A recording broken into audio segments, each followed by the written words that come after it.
समुद्र के किनारे अकेला खड़ा वो पुराना प्रकाश स्तंभ दिन में जितना शांत लगता था, रात में उतना ही भयावह। पत्थरों से टकराती लहरों की आवाज किसी बीमार जानवर की कराह जैसी लगती थी। उसी प्रकाश स्तंभ का रखवाला था ईशान, जो पिछले 12 वर्षों से यहाँ तैनात था। वह समुद्र से डरता नहीं था, लेकिन समुद्र की चुप्पी से उसे हमेशा असहजता होती थी। उस शाम मौसम असामान्य था, हवा रुकी हुई थी और समुद्र एकदम सपाट। तभी अचानक धुंध उठी, घनी, भारी और अस्वाभाविक रूप से तेज। ऐसा लग रहा था मानो धुंध समुद्र से नहीं बल्कि जमीन के नीचे से निकल रही हो। उसी दिन डॉक्टर मीरा सेन, एक समुद्री जीव विज्ञानी, वहां पहुंची थी।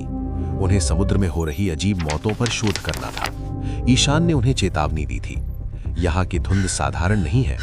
मीरा ने इसे अंधविश्वास समझकर टाल दिया। रात गहराने लगी।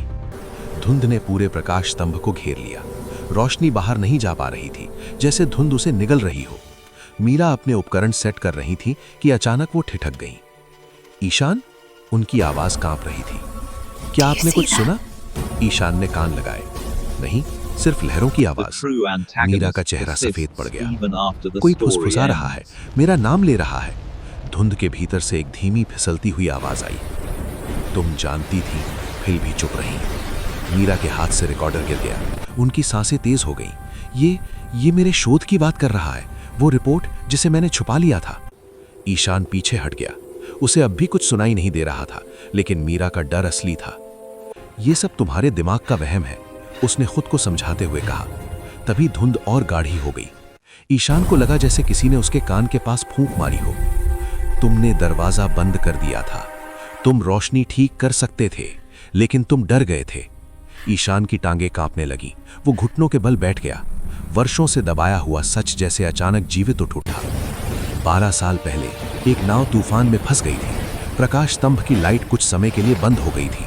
ईशान ने मदद के लिए बाहर जाने की हिम्मत नहीं की थी। मीरा ने उसकी ओर देखा। अब तुम्हें भी सुनाई दे रहा है ना? धुंध के भीतर आवाजें बढ़ती जा रही थीं।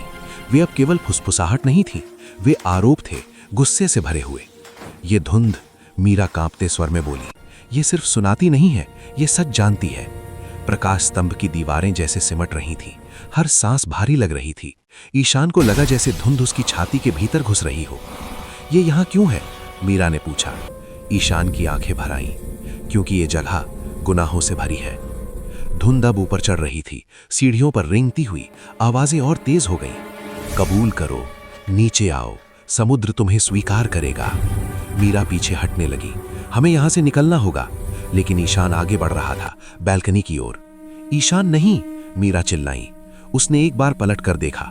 उसकी आंखों में डर नहीं था, सिर्फ थकान। ये धुंध तभी रुकेगी जब इसका जवाब दिया जाएगा। अगले ही पल धुंध ने उसे निगल लिया। मीरा की चीख धुंध में घुट गई। सुबह जब सूरज निकला, समुद्र शांत था, आकाश साफ। धुंध का नामो निशान नहीं था। प्रकाश स्तंभ की बैल्कनी पर सिर्फ एक जोड़ी जूते पड़े थे। मीरा भारी कदमों से वहां से चली गई। उन्होंने कसम खाई कि फिर कभी इस जगह नहीं लौटेंगी। लेकिन जैसे ही वो चट्टानों से नीचे उतरी, ठंडी नमी ने उनके टखने को छुआ। एक पल के लिए उन्हें लगा, तुमने भी तो सच छुपाया था। मीरा तेजी से मुड़ी। धुंध फिर उठने लगी थी।